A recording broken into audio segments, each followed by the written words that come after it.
여러분, 우리가 예수님을 믿고 아는 것과 예수님을 경험하는 것은 다릅니다. 믿고 알고 믿는다는 것은 성경적으로 지식적으로 알 수도 있지만은 예수님을 경험한다는 것은 예수님과 함께 살아간다는 의미입니다. 다시 말씀드리면 하나님의 말씀이 내 가슴 속에 살아있고 그 말씀에 따라 묵상해지면서 그 말씀에 따라 살아가는 것, 이것이 하나님을 경험하고 말씀을 경험하는 것입니다. 예수님을 믿어 구원받지만 구원받은 성도는 반드시 말씀을 통하여 은혜받고 그 말씀으로 동행하는 삶까지 살아갈 때, 그 말씀으로 지배받아서 그 말씀의 감동으로 살아갈 때 은혜로운 삶을 살 수 있고, 나의 몸속에 있는, 내 안속에 있는 욕망과 정욕과 죄악과 탐욕과 이런 인간적인 것들을 극복하고 이겨낼 수가 있는 것이에요.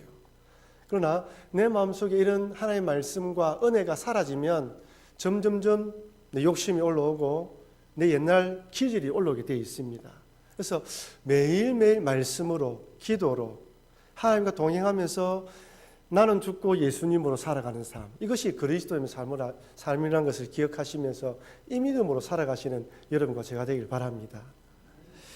오늘 본문의 말씀은 잘 알고 있는 가인과 아벨에 관한 내용입니다. 제가 작년에 제 위임식을 할 때 몇 군데에서 축구 화분을 보내주었습니다. 3개를 받았는데 1개는 안타깝게 죽었고 2개가 살아났어요. 근데 이 2개도 추운 겨울 동안 잎들이 힘이 없고 시들어지는 걸 보면서 죽는 것은 아닐까. 또 겨울이 유독 추웠지 않습니까? 그래서 베란다에 있는 화분을 2개를 거실로 옮기면서 한편으로는 살아날까 또 죽을까 염려 반, 걱정 아닌 반으로 딱 거실에 두었는데, 날씨가 따뜻해지고 봄이 되니까 그 가지에서 우미 트면서 하루가 멀다 하고 파릇파릇하면서 이게 가지가 올라오는 거예요. 너무너무 신기하더라고요. 매일매일 달라요. 그러니까 제가 볼 때마다 나무야 고맙다 칭찬해주면서 잘 자라라 이야기하다가 이름을 지어줘야 되겠다 싶어서 한 나무는 남동이, 또 한 나무는 남순이, 남순자 근사님 안 오셨는데 남순이로 지어줬습니다. 그래서 볼 때마다 남동아, 남순아 잘 자라라 잘 자라라. 집안에 이런 생명체, 식물이지만은 생명이 움트는 것을 보아도 사람이 기분이 좋은데, 집안에 아기가 태어나서 웃음소리가 들리고 울음소리가 들릴 때 사람 사는 집이다라는 말을 하지 않습니까? 웃음소리가 들리면 온 집안이 기쁜데 또 울음소리가 들리면 온 집안 어른들이나 사람들이 걱정하게 됩니다. 사람이 살아있는 것이죠.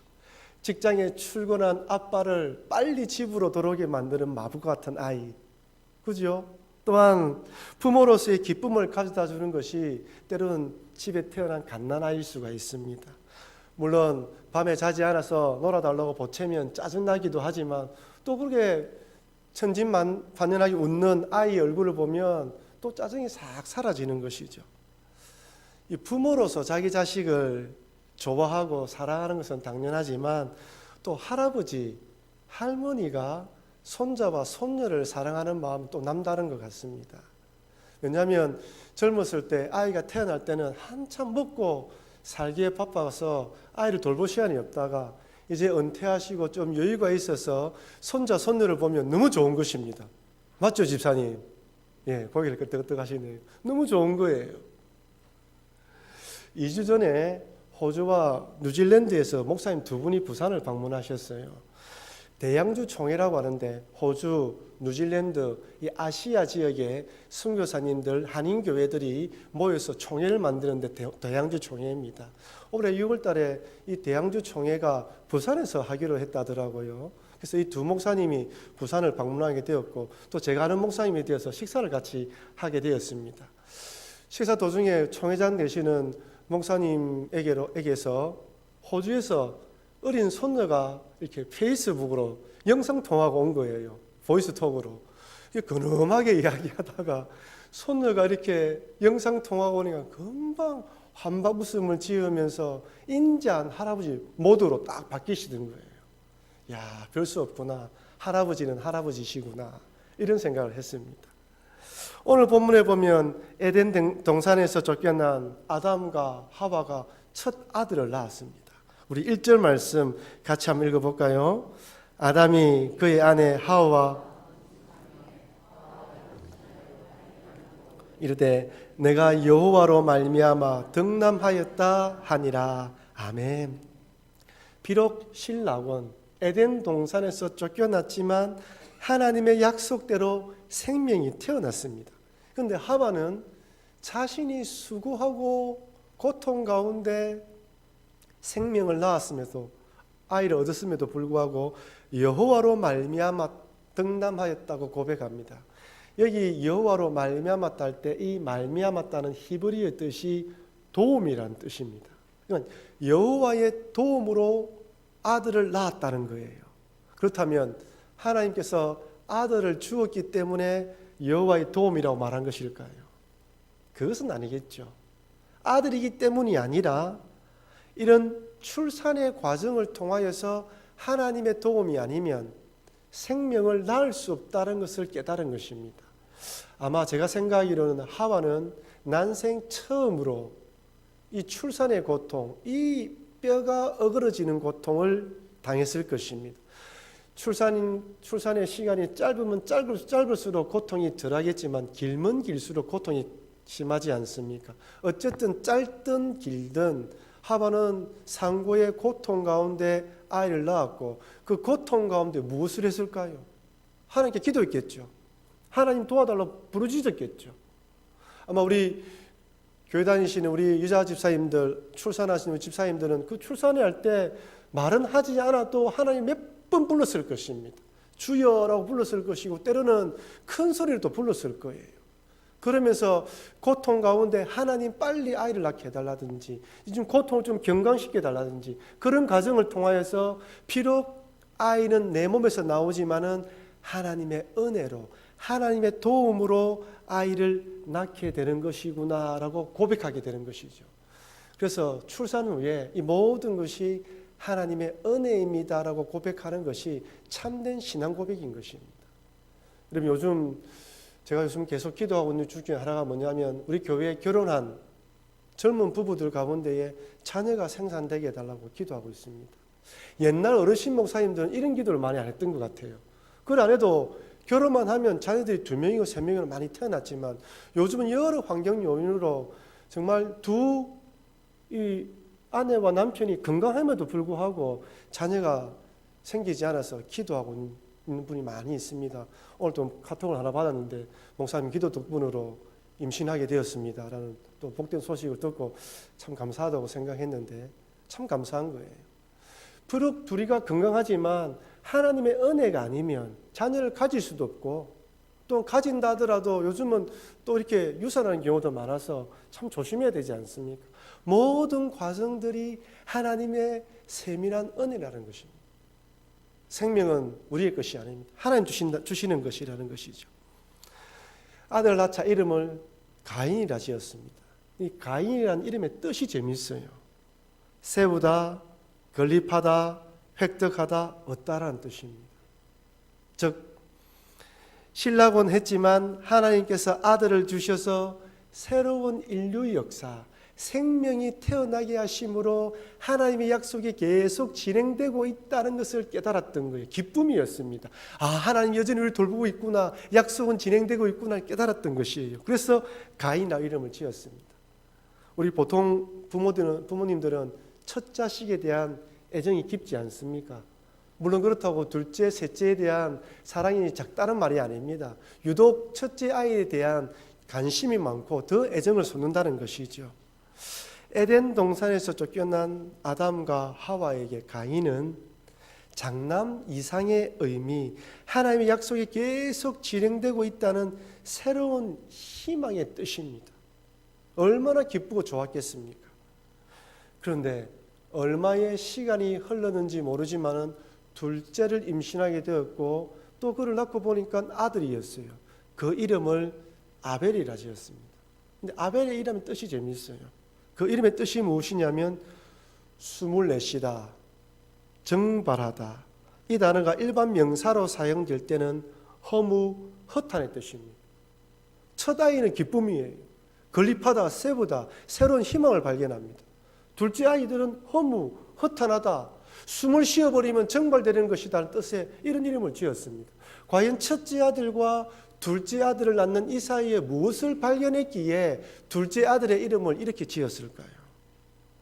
그것은 아무리 새 생명이 태어나서 기쁘고 즐겁다 할지라도 인생은 본질적으로 고통과 고난과 힘듦의 영석이고, 그렇게 살다가 결국에는 뭐라고요? 죽는 허무한 인생이구나, 헛된 인생이구나 하는 걸 깨달았던 것입니다.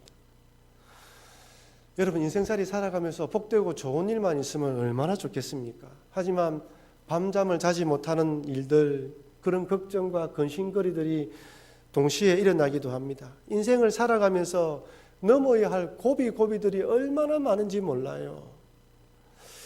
대학 수능 시험이 끝나고 나면 시험을 끝낸 고3들은 고등학교 2학년들을 보면 정말 안쓰럽다는 듯이 쳐다봅니다. 자기들은 끝냈거든요. 자기들처럼 1년 동안 입시 전쟁을 치러야 될 후배들을 바라보면 불쌍한 마음을 가지나 봐요. 가끔 인생의 경험이 많으신 우리 어르신들이 참 젊은 사람들, 젊은 자녀들을 바라보며 앞으로 이 험악한 세월을 어떻게 살아갈까 한편으로 염려하시면서 한편으로 안쓰러워하시는 것을 보게 됩니다. 본인들은 이미 힘든 시절을 다 지나왔지만 자신들처럼 또 자식들이 그 나름대로의 인생의 고난을 겪어가야 하기 때문에 한편으로 안쓰러운 것이죠. 부산의 영도의 땅끝 교회에 김은수 목사님이 서울 영락교회 담임 목사님으로 가시게 되었습니다. 그 목사님의 간증을 들은 적이 있어요. 그 목사님의 아버님이 이북 출신인데 전쟁이 일어났을 때 잠시 혼자서 남한으로 내려오면서 나중에 아내와 자식을 데려올 것이라고 생각하고 내려왔는데 그 길로 생사도 알 수도 없고 헤어지게 된 것이죠. 그래서 남한에 와서 다시 결혼해서 이 김은수 목사님을 낳고 둘째 아들을 출산하는 가정에 어머니가 돌아가셨다고 합니다. 그 아들과 둘째 아들과 함께. 이 아버지가 얼마나 힘들었겠어요. 이북에 있는 자식들과 아내는 가슴에 묻었는데 남한에서 결혼한 그 아내는 첫 자식을 놓고 둘째 아들을 놓는 가정에 돌아가시게 되었으니 너무 힘들었던 것이죠. 정말 죽고 싶었다고 합니다. 근데 이분이 이북에 있을 때 예수님을 믿은 거예요. 하나님의 뜻이 어딘지 모르지만은 죽을 수는 없으니까, 또 아들 한 명이 있으니까 기도하고 모진 고난 가운데 살아갔다는 거예요. 또다시 결혼하셨어요. 근데 그 세 번째 만난 부인과 결혼에는 자식을 놓지 않았던 것 같아요. 그냥 이 김은수 목사님을 키우셨는데 나중에 이야기를 들어보니까 그 아버지가 이 아들 목사님을 목사님으로 키우도록 하기 위해서 하나님이 나를 살려둔 것 같다라고 간증을 했다고 하더라고요. 제가 그 말씀을 들으면서 참 그 시대의 어른들은 얼마나 힘든 시대를 살았나. 한일합방, 6.25 전쟁, 4.19, 5.16. 우리의 할머니, 우리의 어머니들은, 할아버지들은 참 말할 수 없는 모진 인생의 고난을 지내고 살았습니다. 먹지 못하는 고통, 헤어짐의 고통, 참 말로 할 수 없는 것이에요. 이런 파란만장한 삶의 여정을 본인들은 걸으셨지만 앞으로 이런 고난의 인생길을 걸어가야 하는 자식들이나 믿음의 후손들을 보면 앞으로 더 어떻게 살아갈까 참 걱정이 되기도 하고 안타까운 마음이 들기도 하는 것이죠. 무슨 참 젊은 사람들을 보면 뭐 흙수저다 이래서 힘든 시절을 보내고 있지만 그래도 젊었을 때는 열정과 패기가 있습니다. 무엇이든지 할 수 있고 어떤 것이든지 도전합니다. 원대한 꿈을 꾸기도 하고 그 꿈을 위해서 기도합니다. 관심의 영역도 단지 부산, 대한민국이 아니라 전 세계로 영역을 확장해요. 하나님, 내가 어디에 가든지 보내주시면 열심히 살겠다고 기도합니다. 그래서 많은 젊은이들이 해외로 많이 나가기도 해요. 하지만 결혼하고 아이를 낳게 되면 어떻게 됩니까? 현실 문제가 바로 눈앞에 다가옵니다. 자녀 양육, 살 집, 안정된 직장, 불안한 미래, 모든 기도 제목들이 현실 그 자체입니다. 미래에 대한 꿈을 꾸지 못하는 경우도 많이 있습니다. 그러다 중년이 되고 노년이 되면서 점점 기억이 가물가물해지고 기력이 세지면서 그러면 본인에 대한 기도 제목이 단순해집니다. 여러분 나이가 70, 80이 넘어가면 어떤 기도를 하실 것 같습니까? 여러분 자신을 위해서. 아마 치매에 걸리지 않고 자식들에게 패기치지 않게 해달라고 기도하실 것입니다. 그러다 많은 분들이 마지막 순간에는 내 몸 하나 제대로 간수하지 못하다가 그렇게 세상을 떠나야 하는 인생, 이것이 바로 아벨, 이 땅에 태어났지만 고난과 고통 가운데 죽어야 하는 허무한 인생이라는 것입니다. 제가 좀 너무 부정적으로 말씀드려서 분위기가 무겁지만 인생이 이렇다는 것을 아는 것이 복입니다. 이 땅이 아무리 좋고 화려해 보이지만 결국에는 다 헛된다, 아무것도 아니다 라는 깨달아질 때 그때 하나님을 발견하고 하나님을 찾게 되고 더 간절히 의지하게 되고 그 말씀대로 살아갈 수 있는 마음이 생기는 것이죠. 그래서 솔로몬 왕은 전도서에서 이렇게 말씀합니다. 전도서 12장 1절 2절 말씀 같이 읽겠습니다. 너는 청년의 때에 너의 창조주를 기억하라.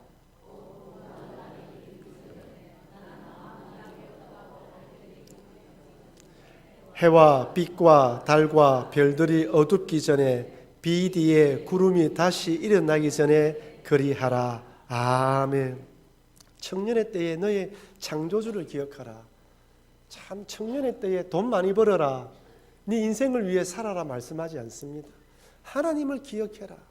기억하라는 말은 단순히 하나님을 떠올리라는 것이 아니라 가슴에 품고 살아라는 것입니다. 내 인생 내 마음대로 되는 것이 아니라 하나님 안에 살아가는 인생이 복되다는 것이죠. 젊었을 때부터 하나님을 알고 믿음 안에서 살아가는 것이 복입니다. 죽으면 흙으로 돌아가는 티끌에 불과한 인생, 허무하고 허탄한 인생길에 창조주 하나님을 알고 구원과 천국에 대한 소망, 부활에 대한 기쁨, 재림에 대한 감동을 알고 있는 것이 참된 기쁨, 복된 성도의 삶이라는 것입니다. 여러분 우리가 수요일마다 때론 금요일, 주일 새벽 기도에 모여서 기도하면서 말씀을 듣는 이유가 무엇입니까? 우리는 세상을 살아가다 보면 나도 모르게 주님이 원하시는 길, 또 주님이 바라는 길에서 벗어날 때가 있거든요. 마치 세상에 그것들이 더 좋은 것이냐 나도 모르게 끌려갈 때 있단 말이에요. 하지만 이렇게 말씀을 들으면서 내가 이 자리에 앉아서 예배 드리는 것, 말씀 듣는 것이 복된 것인구나를 깨닫고 다시 돌아오는 것입니다. 그래서 기도하면서 내가 가고 있다는 것을 확신을 가지고 달려가시는 여러분과 제가 되기를 바랍니다. 두 번째로 이렇게 태어난 아들 가인과 아벨이 하나님께 제사를 드립니다. 4장 3절 5절 말씀 제가 읽어드리겠습니다. 세월이 지난 후에 가인은 땅의 소산으로 제물을 삼아 여호와께 드렸고 아벨은 자기도 양의 첫 새끼와 그의 기름으로 드렸더니 여호와께서 아벨과 그의 제물은 받으셨으나 가인과 그의 제물은 받지 아니하신지라. 가인이 몹시 분하여 안색이 변하니. 아들 가인은 농사를 지어서 농부가 되어서 땅의 소산으로 제물을 드렸고 아벨은 양치는 자가 되어서 양의 첫 새끼와 그의 기름으로 드렸습니다. 하나님께서는 아벨은 받았는데 가인 거는 받지 않았어요. 여러분 설교를 많이 들으셨죠? 그 이유를 알고 계시죠? 정리를 해보면 두 가지 이유 때문입니다. 첫 번째는 제사의 방법 때문이죠. 히브리서 11장 4절 말씀을 같이 한번 읽어보겠습니다. 믿음으로 아벨은 가인보다 더 나은 제사를 하나님께 드림으로 어려운 자라 하시는 증거를 얻었으니 하나님이 그 예물에 대하여 정언하심이라. 그가 죽었으나 그 믿음으로서 지금 또 말하느니라. 아멘. 아벨은 가인보다 더 나은 제사를 하나님께 드렸다고 이야기를 합니다. 제사의 방법을 설명하고 있어요. 분명 히브리 저자는 아벨이 나은 제사를 드렸다고 합니다. 가인의 제사보다 더 낫다는 것이죠. 하나님이 원하시는 방법으로 제사를 드렸다는 거예요. 땅의 소산으로 드리는 제사보다 짐승을 잡아 드리는 제사를 하나님이 원하시는데 그것에 맞았다는 것입니다. 근데 저는 의문이 들었어요. 그러면 하나님이 미리 가르쳐 줬냐는 거예요. 가인과 아벨에게 미리 가르쳐 줬어. 그렇게 짐승으로 제물로 제사를 드리라고 가르쳐 줬는데, 그래서 아벨은 드렸고 가인은 그럼에도 불구하고 굳이 자기의 고집대로 자신의 소산으로 제물을 드렸냐는 거예요. 저는 그렇지 않다고 생각합니다. 그냥 둘 다, 가인은 소산으로 드렸고 땅의 소산으로 드렸고 아벨은 자기가 기르는 짐승의 제물을 드렸어요. 그런데 하나님이 보시기에, 딱 드리고 난 뒤에 아벨은 하나님께서 자기를 제물을 받아들인 것을 알았습니다. 가인은 하나님께서 자기의 제물을 받지 않은 것을 알았습니다. 방법이 깨닫게 된 거예요. 어떤 방법입니까? 하나님 원하시는 방법은 짐승의 피, 짐승의 제물로 드리는 것을 알게 된 것입니다. 그러면 그 다음 어떻게 하면 됩니까? 가인이 다시 짐승의 제물로 제사를 드리면 되는 거예요. 하나님이 틀렸다 책망하지 않았습니다. 가인, 아벨 것을 통하여서 방법을 가르쳐 주셨으면 바꾸면 되는 거예요. 근데 가인은 내 것, 내 방법, 내가 하는 것대로 인정해 주지 않는 하나님에 대해서 분노하고 화가 난 것입니다. 여러분, 하나님께 나오는 방법은 내가 드리는 방법이 아닙니다. 내가 원하는 방법으로 나오는 것이 아닙니다. 하나님께서 열어놓은 그 길의 방법으로 달려오고 나와야 된다는 것입니다. 아무리 내가 드리는 방법이 화려하고 좋다 할지라도 하나님이 원하시는 것이 아니면 안 된다는 것이죠. 이것을 하나님께서는 가인을 통해서 우리에게 가르쳐 주시는 것입니다. 첫 번째가 제사의 방법이었다면, 두 번째는 왜 아벨의 제사만 받았는지 예배드리는 아벨의 마음과 정성을 보았기 때문입니다. 두 가지가 다 되는 거예요. 바른 방법과 마음이에요. 이 두 가지가 동시에 있어야 된다는 것입니다. 하나님께 원하시는 것은 제사의 방법도 중요하지만 제사 드리는 마음과 정성도 중요하다는 것입니다. 양의 첫 새끼라 할 때 이 새끼의 히브리 원문을 살펴보면 단수가 아니에요. 복수입니다. 한 마리를 드린 것이 아닙니다. 그리고 또한 처음 난 것을, 이 새끼라는 히브리 말이 처음 난 것을 말하지만 가장 뛰어난 것이나 우두머리를 말하는 거예요. 가장 좋은 것을 바쳤다는 것입니다. 그래서 영어 성경에서는 이렇게 번역되어 있습니다. 그의 가장 좋은 어린 양들로부터 얻은 고기의 기름진 조각을 드렸다는 거예요. 골라서 좋은 것으로 드렸다는 거예요. 그 정성을 보았다는 것입니다, 하나님이. 하지만 가인의 제물에 대해서는 아무런 언급이 없습니다. 하나님께서는 드리는 자의 마음과 자세를 보신다는 것을 제물과 함께 그들의 이름을 언급한 것에서도 찾아볼 수 있어요. 창세기 4장 4절 5절입니다. 같이 읽어보겠습니다. 여호와께서 아벨과 그의 제물은 받으셨으나 가인과 그의 제물은 받지 아니하셨다. 아멘. 아벨과 그의 제물입니다. 가인과 그의 제물이에요. 제물에 관심이 있는 것이 아니라 누구에 관심이 있다고요?